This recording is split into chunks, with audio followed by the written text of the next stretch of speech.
बिस्मिल्लाहिर्रहमानिर्रहीम। आज बस ऐसे ही बैठे बैठे ख्याल आया कि काफ़ी दिन हुए हैं टीचिंग क्लासरूम वर्क नहीं किया, तो कुछ ऐसे ही एफएससी के स्टूडेंट्स को पढ़ाना मेरा शौक़ भी है और पोइट्री को मैं बड़ा पसंद करता हूँ। शॉर्ट स्टोरीज़ भी अपनी जगह पर बड़ी इंपॉर्टेंट है, लेकिन एफएससी का जो तालिब इल्म होता है वो शॉर्ट स्टोरीज़ के तर्जुमे याद कर लेता है, क्वेश्चन आंसर भी तैयार कर लेता है, लेकिन बाज़ औक़ात वो जो पोइट्री होती है उसके कंसेप्ट समझने के लिए उसके पास टाइम भी कम होता है और उसने उसके ऊपर कमांड भी हासिल करना होती है। फिर वो बेचारा रट्टे का सहारा लेके समझे बगैर चीज़ों को याद करने की कोशिश करता है। इसके ऊपर उसका बड़ा बेचारे का दिमाग खर्च होता है और उसका बड़ा कीमती टाइम लगता है। हालांकि एक छोटी सी एफर्ट के साथ अगर पहले वो पोइट्री के कंसेप्ट समझ ले। देखिए, मैं समझता हूँ कि सबसे पहले जो एफएससी का स्टूडेंट है उसको अगर जब फर्स्ट ईयर में आया तो इंग्लिश डिपार्टमेंट में उसको पहले अभी वो नया नया आया, प्री क्लासेस में आया या फर्स्ट ईयर में दाखिल हो गया है, तो सबसे पहले उसको कंसेप्ट समझने चाहिए। कंसेप्ट अगर समझ आ गए तो फिर रट्टे के ऊपर उसको ज़्यादा सहारा नहीं लेना पड़ेगा। तो आज मेरी कोशिश है कि मैं पहली जो पोएम है दी रेन के नाम से उसको थोड़ा एक्सप्लेन करूं। तो जो हम ग्रामर्स में पढ़ते हैं, ज़्यादातर नोट्स जो हमें मार्केट में मिलते हैं, वो मेरे ज़ाती ख्याल में, मेरे पॉइंट ऑफ व्यू के एतबार से जो दी रेन का असल कंसेप्ट है उससे बड़े हटके होते हैं। और पोइट्री में मार्क्स लेना जो है वो एफएससी के स्टूडेंट के लिए हमेशा चैलेंज रहा है, क्योंकि इसके ऊपर लिटरेचर, इसके ऊपर मटेरियल बड़ा कम है। अगर है तो वो रेलेवेंट नहीं है, या है रेलेवेंट है तो फिर वो कॉम्पिटेंट नहीं है। फिर उससे पहले बच्चे का कंसेप्ट क्लियर नहीं, अच्छा कंसेप्ट क्लियर होता है तो रेलेवेंट मटेरियल उसका मसला बन जाता है।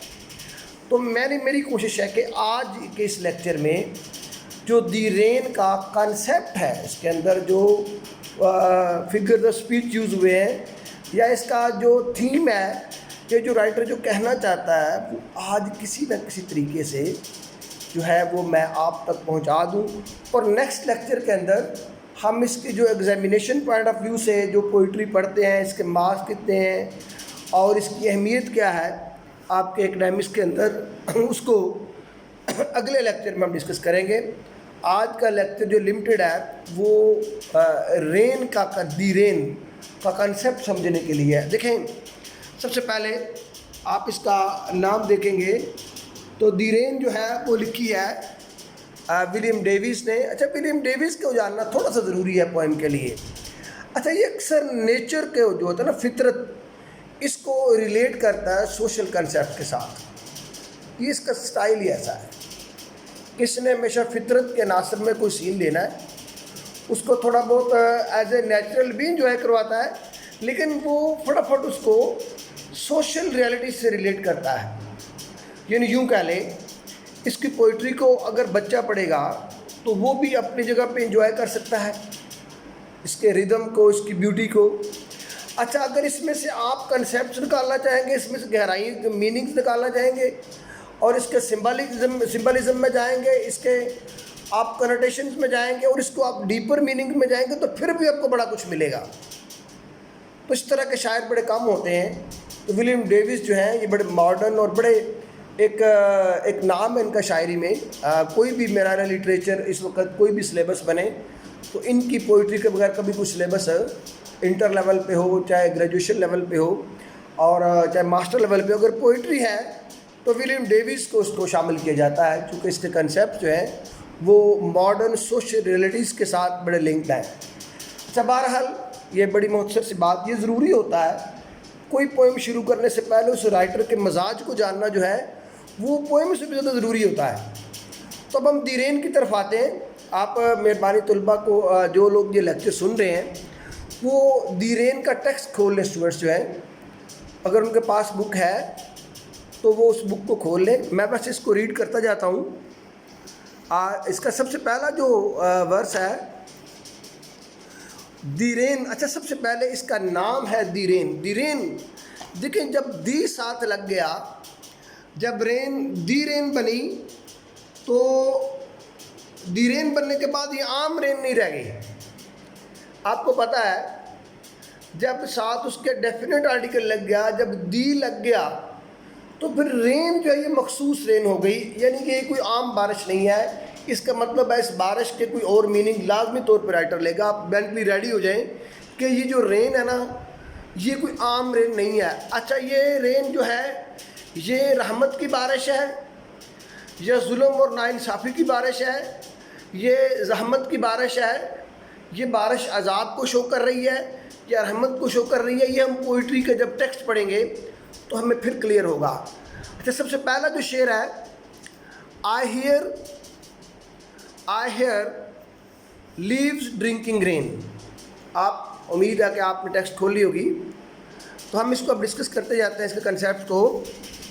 आई हेयर, सबसे पहला वर्स है, I hear leaves drinking rain. I hear leaves drinking rain, I hear rich leaves on top, giving the poor beneath, drop after drop। अच्छा, ये बड़ी फेमस पोएम है, शायद आपने मैट्रिक में भी पढ़ी थी। लेकिन मैट्रिक में पोइट्री की और वैल्यू होती है, लेकिन एफएससी के अंदर आके पोइट्री की और वैल्यू हो जाती है। इसमें इमेजेस को जानना, इसमें कंसेप्ट को जानना बड़ा ज़रूरी होता है। अच्छा, सब दो बातें, सबसे पहले तो ये रेन के साथ दी है, ये आम रेन नहीं है। दूसरी बात, I hear leaves drinking rain, I hear, present indefinite tense use किया शायर ने। ये बड़ी इंटरेस्टिंग बात है। अगर आप अंग्रेज़ी को समझते हैं और अंग्रेज़ी के मजाज को जानते हैं, तो प्रेजेंट इंडेफिनिट टेंस जो है ये रूटीन मैटर्स को शो करता है। इसका मतलब है, शायर कहता है कि मैं सुनता हूँ बारिश, मैं सुनता हूँ कि जो पत्ते हैं वो बारिश को पी रहे हैं, बारिश के पानी को पी रहे हैं। आई हियर, अच्छा, I hear the rich leaves on top, फिर प्रेजेंट इंडेफिनिट टेंस है, ये कोई रूटीन मैटर लग रहा है। गिविंग द पुअर बीनीथ, के वो जो नीचे हैं, बीनीथ का सिनोनिम बड़ा इंपॉर्टेंट है। बीनीथ का जो सिनोनिम है ये आपको ज़रूर जानना चाहिए। बीनीथ का जो सिनोनिम है,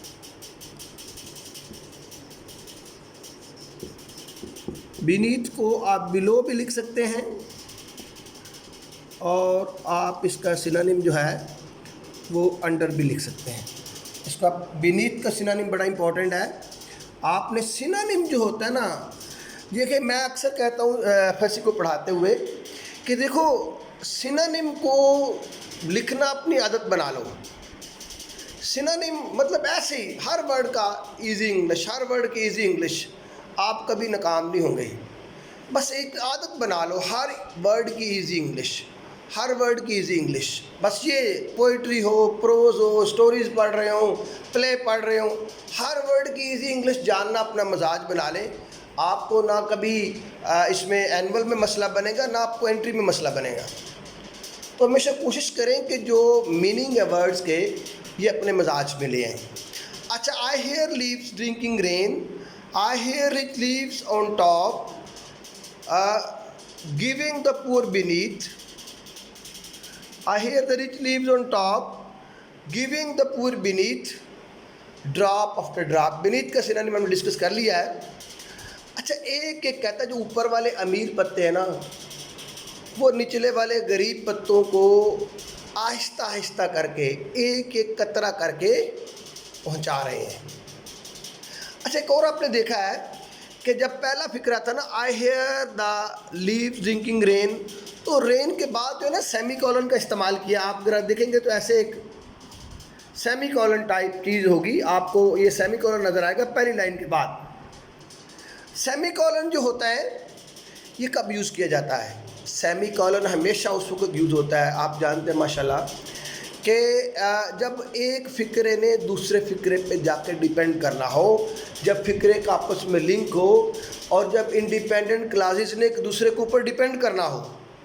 यानी I hear leaves drinking rain का बहुत गहरा ताल्लुक है इस बात से कि I hear rich leaves on top giving the poor beneath, यानी दोनों लाइनें आपस में लिंक्ड है। अलग अलग नहीं है, ये दोनों इलाज व मलजूम है। अच्छा, अब हम देखते हैं कि ये बारिश रहमत की है कि जहमत की है। अच्छा, राइटर कहाँ का है? यूरोप का है। अच्छा, अब यूरोप में जो बारिश है, क्या ये रहमत होती है कि जहमत होती है? अच्छा, मैं अक्सर नोट्सों में देखता हूँ या फंसी के जो हम मिलते हैं, उन्होंने इस बारिश को पूरी रहमत और ब्लेसिंग और बड़ा कुछ शो किया हुआ है, लेकिन ये बिल्कुल रॉन्ग कंसेप्ट है। ये टेक्स्ट इसकी सपोर्ट ही नहीं करता, टेक्स्ट इसको जस्टिफाई नहीं करता है।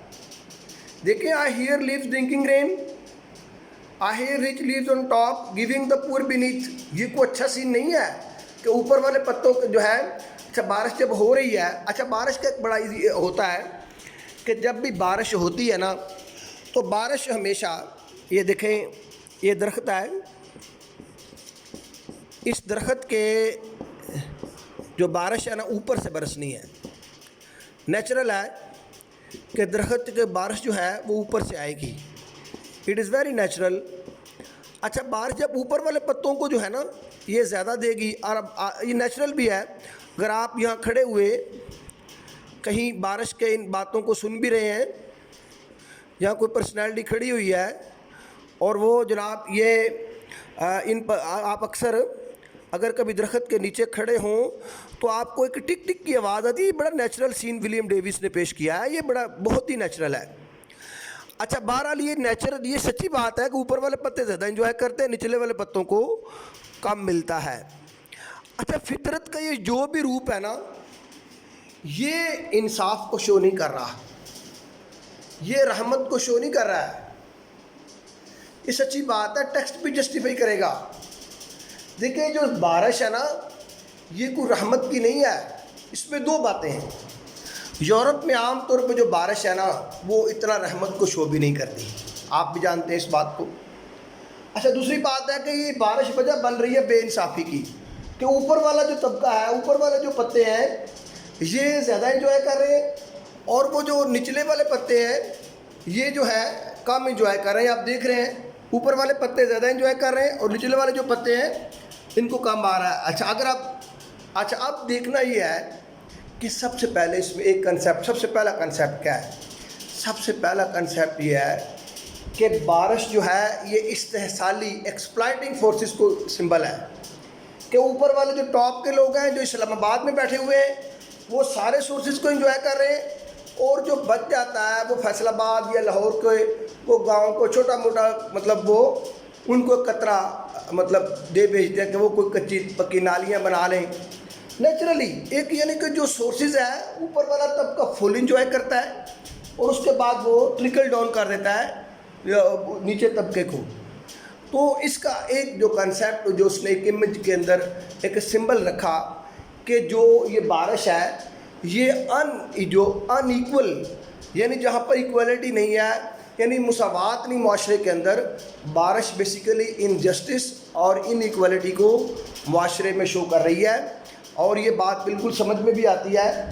अच्छा, नेक्स्ट वो कहता है कि drop after drop TISS a sweetness to here these green leaves drinking near. कहता है ये सुनने को बड़ा अच्छा है।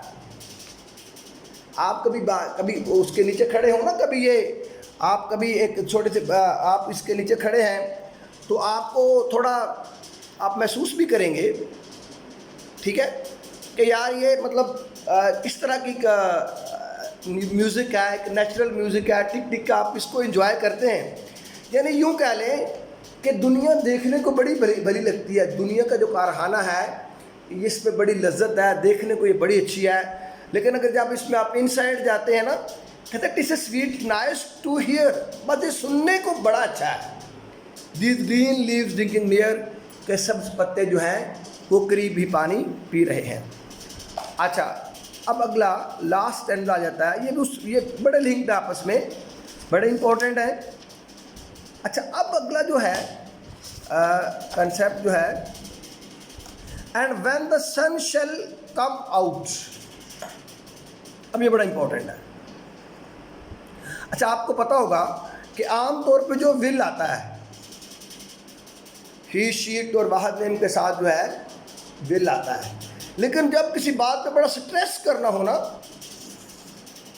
तो फिर शेल लगाते हैं। यूँ कह लें कि यहाँ पर जो विलियम डेविस हैं वो पोएट ऑफ चेंज भी हैं। देखें, व्हेन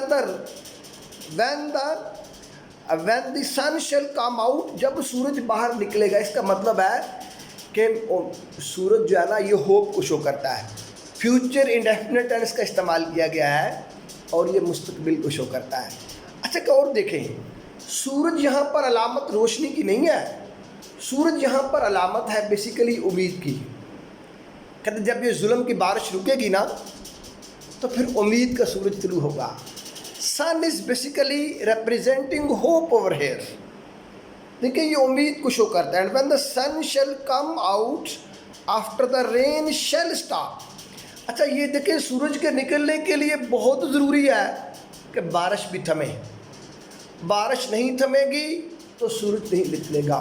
जुल्म का निज़ाम जो जब तक इसका कलाकमा नहीं होगा, जब तक ये ख़त्म नहीं होगा, जब तक इस्तेहसाली ताकतें शिकस्त नहीं खाएंगी, जब तक ये करप्शन ख़त्म नहीं होगी, तब तक कभी अच्छा सूरज तुलू नहीं हो सकता।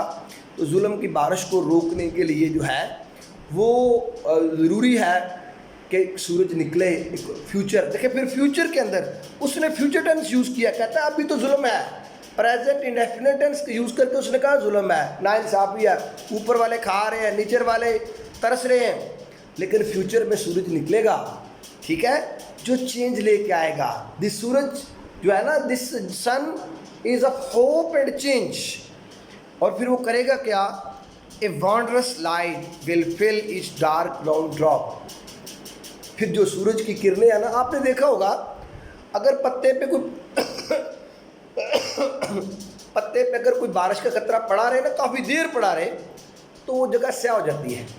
आप गौर से देख ले, कभी भी तजर्बा करके देख ले, जब बारिश रुकती जाके देखे पत्तों पे पानी पड़ा होगा, कुछ देर पड़ा रहेगा, वो डार्क से हो जाएंगे।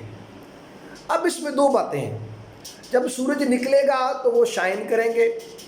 अच्छा, वो हैं कौन से? डार्क हैं। मतलब क्या है कि वो बारिश की निशानियां हैं, वो जुल्म की जो डार्क निशानियां हैं ना, असल में जो इनजस्टिस और क्रूअल्टी है ना बारिश की। देखिए, बारिश जो है ना, ये यूरोप में हमेशा रहमत नहीं होती है, जहमत होती है। वहाँ जुल्म को भी शो करती है, वहाँ पर सख्ती को भी शो करती है। आप अंग्रेजी तो उठा के देख लें। तो जब ये रुकेगी तो लाइट तलू होगी। And each dark round I hope the sun shines bright. शायर बड़ा ऑप्टिमिस्टिक है, बड़ा पूरा उम्मीद है। कहता है कि सूरज जो चेंज का आएगा ना, जो तब्दीली का सूरज है, वो चमकेगा बहुत अच्छा। It will be lovely site. तो फिर अच्छा नज़ारा होगा। कब अच्छा नज़ारा होगा? जब सूरज चमकेगा। भाई देखिए, सन शाइन्स इक्वली एवरीवेयर। ये बड़ी समझने वाली बात है। जब सूरज निकलता है हर घर पे, गरीब के घर पे भी, अमीर के घर पे भी एक जैसा चमकता है। बारिश ऊपर से बरसती है, ऊपर वालों को फ़ायदा देती है। फितरत के दो रूप हैं, एक इन मुसावात को शो कर रहा है, एक गैर मुसावात को शो कर रहा है। फितरत के अंदर देखे ना, तो इस्लाम भी कहता है कि फितरत के मनाजर पर गौर किया करो। हम लोग तो छोड़ गए ये काम कि तो और गौरे करते हैं। और देखिए कितना अच्छा कंसेप्ट हमें दिया उन्होंने लर्निंग के लिए। कहते हैं it will be lovely site. Lovely site कब होगा? जब सूरज निकलेगा, जब मुसावात आएगी। देखिए, सूरज की आदत है कि गरीब के घर भी उतना चमके जितना अमीर के घर चमकता है। तो फिर एक इक्वलिटी होगी, फिर एक मुसावात आएगी, और it will be lovely site. तो डेफिनेटली ये बड़ा अच्छा नज़ारा होगा। फिर आज के इस लेक्चर में मैंने कोशिश किया है कि आप टेक्स्ट को समझें। तो अगले लेक्चर के अंदर मैं आपको इसके नोट्स, रेफरेंस, कॉन्टेक्स्ट, हर चीज़ जो है वो ऑनलाइन जो है आपको देंगे। उसके मैं इमेजेस लेके आपको यूट्यूब के अपने चैनल, मेरा चैनल जो है वो सुल्तान एहतशामुल हक के नाम से है। अगर आपको ये लेक्चर अच्छा लगा है, अगर आप इसमें कुछ सीखने को मिला है, तो लाजमी तौर पे आप इस चैनल पे जाया करें और आपको यहाँ से अच्छी चीज़ें मिलेंगी। देखिए, आप सब्सक्राइब करें या ना करें, मेरा वो कोई बिज़नेस का कंसेप्ट नहीं है। देखिए, हमने एक अपना शौक़ पूरा करना होता है, हमें एक पैशन है कि हमने इस कौम को, पूरी दुनिया के लोगों को, हम टीचर्स हैं तो हमने पॉजिटिव चीज़ें, कंस्ट्रक्टिव चीज़ें आपसे शेयर करते रहना है। जज़ाकल्लाह। ओके जी, thank you very much, see you next time.